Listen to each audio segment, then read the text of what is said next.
What's going on, guys? Welcome to the final workshop of 2025. Today is December 16th, and today we're going to be talking about using reference tracks to help you mix your song or beat, whatever you're working on, and just some of the ways that I've used them in the past.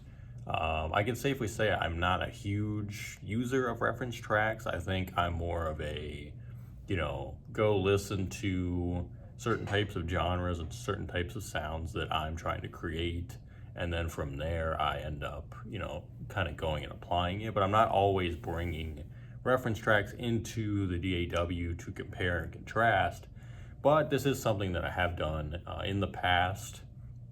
And a big example of that would be when I was in college, when I took my audio engineering course. A big part of that was using reference tracks. Now, I don't remember being able to pick out the reference tracks that we would want to use. I think we got handed examples, and we were kind of supposed to compare and contrast what we were working on versus the reference track. And I feel like we probably got some rock songs. We might have got a couple pop songs. I don't think we got any hip hop in there. I remember the professor, he was a very big Grateful Dead, the band Grateful Dead. He was a big Grateful Dead guy, and a lot of the stuff he would show us was like examples of their music, or like Queen and like bands like that. So it was kind of skewed based on like his preferences, but I don't really remember a ton about it. All I really remember is, we would get a couple projects for however many weeks we were in that course, and then we'd have to work on them. But I remember using reference tracks a lot. In my own production, though, I don't really use them that much. I think when I started out, I was really trying to compare chopping samples and frequency rate and things like that. And as someone who doesn't really mix a ton, I'm not always using reference tracks. I feel like they're more for people that constantly are mixing and mastering different things. I think they would help a lot. But I still feel like I want to go over this today because I found a couple articles that can definitely benefit you guys and kind of give you ways to be able to mix your songs in a way that makes sense using reference tracks. So I think we're going to skim this one article, the one by Unison, and it's called "Should I Be Using Reference Tracks? 20 Plus Advanced Tips and Tricks." The other article, which will be in the description of the video, is by iZotope, and it's more about the actual like mixing process and things like that. And I think they obviously incorporate some of iZotope's plugins and like different references in there to that, basically because they're trying to get you to buy iZotope. But there's still some helpful things in there. But I feel like this article, the first one, is a little more in depth. But again, this is mostly focused on the mixing side. And when I mix these days, I'm really just mixing instrumentals. So whatever instrumentals I put out there, if I'm putting things on BeatStars to sell to people, or if I'm making an instrumental album to release, anything like that that's just instrumental with no vocals, I'm mixing all that stuff. And I've had a lot of compliments the last probably 7-8 months on the things I've been releasing. People have said, the mix sounds really good, sounds really clean. For me, a lot of that is just sound selection, which I don't know if we've done a workshop on that, but I kind of want to do one on that too, about how important sound selection is. And that goes a long way in just helping your mix be good regardless. But I feel like reference tracks can, especially if you're trying to make something very specific, you pull in a very similar song, and you can kind of compare it as you're creating whatever you're making. It could be a beat, or it could just be you're trying to get the vocals to kind of sit on top of the production the right way. So you're listening to this reference track to see how they did it. And there's other ways too, like if you're able to have access to stems of let's say if you have a song that you want to reference, you could get the stems from that song somehow. And you can break down the mix, how they mix every individual part of the song, if that makes sense.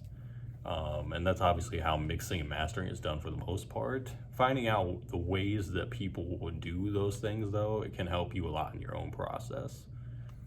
So let's dive into this. Like I said, this is a lot. There's a ton of different sections here, and I'm probably just gonna skim it because otherwise it's gonna take a while to get through. So I might just kind of get to the main points.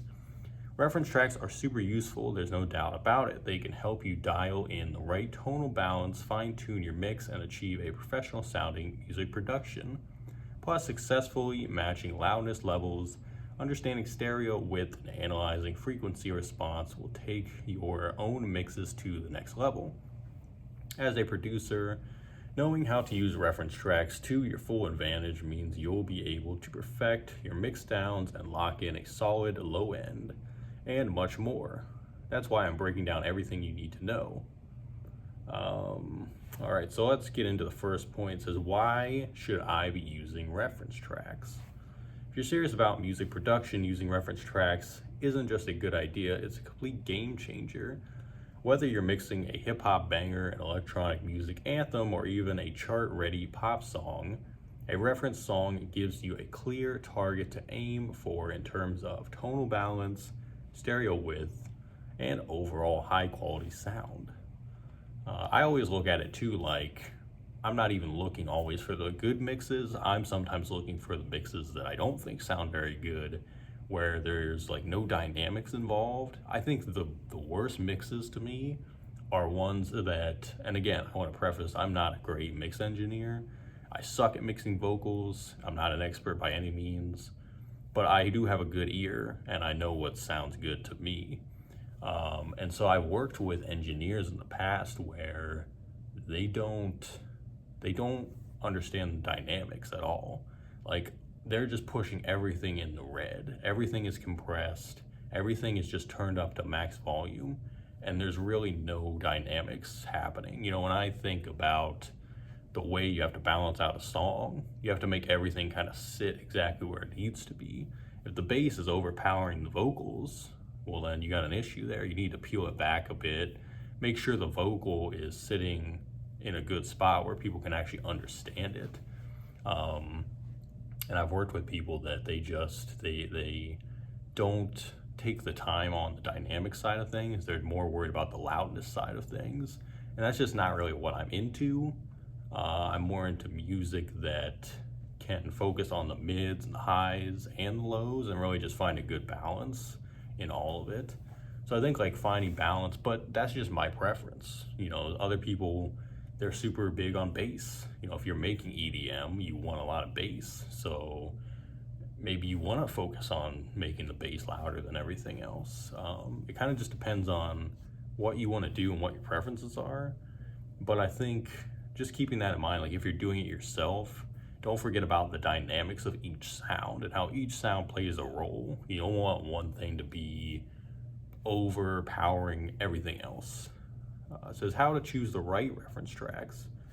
Not all reference tracks are created equal. You need to choose reference tracks that match the genre, style, and energy of your own work so that you're making relevant comparisons. If you're making a hip hop track, you wouldn't want to use heavily processed electronic music track with tons of reverb as your reference song. Sonic characteristics of the two are totally different, so it would be pretty pointless. And I think you guys like understand that. That's pretty obvious. And if you're already a fan of whatever you're making, chances are you're gonna have a good idea of like what artist or what type of track you want to pull. And what you can do is just pull it from YouTube, or just pull it from maybe your iTunes library if you have one of those, or anything like that, just to be able to compare.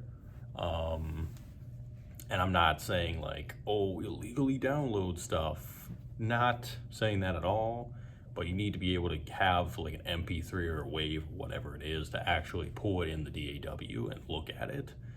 Because a lot of things with reference tracks is not just auditory, it's more of the visual too. Because when you can see the waveform, or the wave file, you can see, you know, the loudness of it, how it changes throughout the whole song.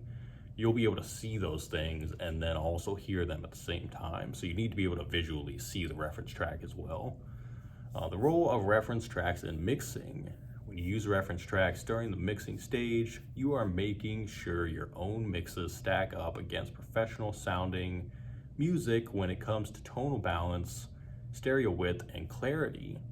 A reference song gives you a direct comparison so you can pinpoint exactly where your mix is lacking and tweak it to perfection. And again, this is totally up to you what you want to do, because I've seen, a lot of songs that I enjoy that, when I pull them in the DAW, they're just super compressed, and all they did was turn the volume up. It's like, in my own music, I don't care if it's not even super loud. I would rather have to make someone turn the volume up than to have everything so compressed that it just sounds like garbage. And unfortunately, a lot of industry standard, I think, is they tell it could be a producer, mostly the engineer. They tell engineers, it's like, just max it out, hit 0. We need to be just hitting the red constantly. And I just don't agree with that. I think you're missing the parts that make the music actually sound good, and everything's sounding compressed and muddy. And it doesn't help that obviously a lot of people are listening back to this stuff on Spotify or Apple Music where it's already compressed to begin with. So it's like you're making it even worse by doing those types of things. But again, this is just my preference and me talking, just giving my opinion. Your opinion could be totally different. Maybe you like that stuff. So do what feels right to you. And I think that's just the way to go, just like anything else. Now, I'm going to skip a lot of this stuff because a lot of this stuff is super technical, mixing, mostly about EQ, frequencies, things like that. So I'm going to skip down a bit. It talks about stem splitting, which again, that's what I mentioned. It says they have a stem splitting software you could try out. From what I've experienced with those, they're not always super reliable. I have tried that before, where I pull something from YouTube and I try to split it all into different sounds, and it can only do so much from what I've seen. They don't really get everything crystal clear, and sometimes they have trouble separating certain things or recognizing what to separate. But it gives you some ways you could experiment with that, but I can't guarantee you that you're going to be able to do any of that. But basically, the majority of the meat of this article is going to talk to you about overall sound design and things like that. So I'm not going to go into all that. We're going to skip down to the end. It says there you have it, everything you need to know. And again, you guys can read this whole thing if you want to. I just know that it's going to take a while because it's got a lot of stuff to it, so I'm just going to skip. But it says, and there you have it, everything you need to know about reference tracks and how to use them like a professional. Just make sure to choose the reference tracks that align with your genre and style, analyze tonal balance, match dynamics, and study effects processing like we talked about. I'm telling you, by using reference tracks, you're just improving your mixing and mastering skills. You're also sharpening your ear for professional quality sound and learning exactly what makes a great song stand out so you can improve your creative process in the process, no pun intended. It says they break down, it gives you a, I think it's another article, like it's a link to something else that it says they give you a breakdown of exactly how to create a professional beat from start to finish, from effects to automation settings to EQ, compression, layering, and sound design techniques. So that's pretty much that. I mean, like I said, there's a lot in this, so feel free to check this out, reference this, do whatever you need to do. And yeah, if you're someone that is trying to improve mixing, especially when you're trying to mix vocals, I think, vocal mixing is something that has still eluded me all these years, something that I'm not super good at, something that really is more frustrating to me when it comes to actually putting things together. Definitely check these out and keep that in mind. Start using reference tracks, start just finding ways that you can utilize them in a way that's beneficial to you in your own process. So that's pretty much all I had. Like I said, the other article is by iZotope. It's called How to Use Reference Tracks When Mixing. Kind of the same, a little bit different, more tailored to their own software and their own plugins. But check out both. And this was the last one we're doing for this year. Like I said, we're gonna be back on January 5th, and we're gonna be talking about pacing yourself, which is super important. And I think it's gonna be a super great topic to discuss to start the year off right.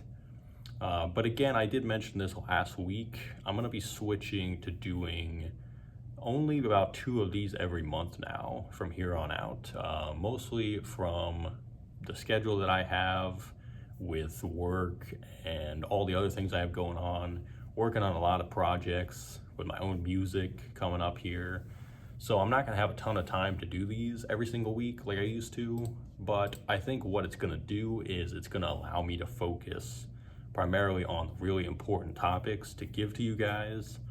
And hopefully I can also do more research within having more time to study each topic, if that makes sense. You know, I think doing them every week has been cool, but I feel like I'm not getting the best use of the research time as well, because I don't have enough time to find a ton of articles.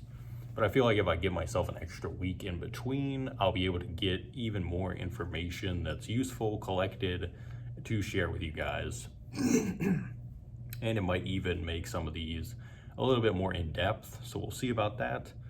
But I just want to let you guys know that in advance. But I want to thank you guys again for checking these out. You know, anyone that watched these throughout this year, last year, this was technically the first full year of doing these little workshops.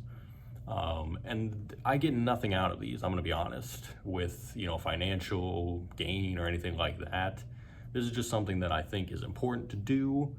It's something that I feel like, you know, it's important to give my own experience and let you guys know that I'm not an expert on any of this stuff. I'm just like anybody else. You know, I'm actively every single day trying to learn things and trying to get better. And I feel like it's nice that I learn stuff from this, but I can also share it with other people, and hopefully they can take, you know, lessons from it and learn too. And, you know, it's just me kind of learning in real time and wanting to share it with others. So I'm excited to continue doing that. And again, thank you guys for supporting. I think I mentioned this on the monthly check-in as well. Thank you guys for watching any of the videos here on YouTube this year. You know, I've tried to stay as consistent as possible with the content, and definitely gonna be doing that more in 2026 as well. And I'm excited for everything I have coming out. It's gonna be a pretty exciting year overall, and I look forward to welcoming more of you to the little community here that we're building on YouTube. But until January 5th, once again, thank you guys for tuning in. Stay safe, stay positive, and stay warm out there, and have a great holiday season. We'll see you on the 5th. Take care until then.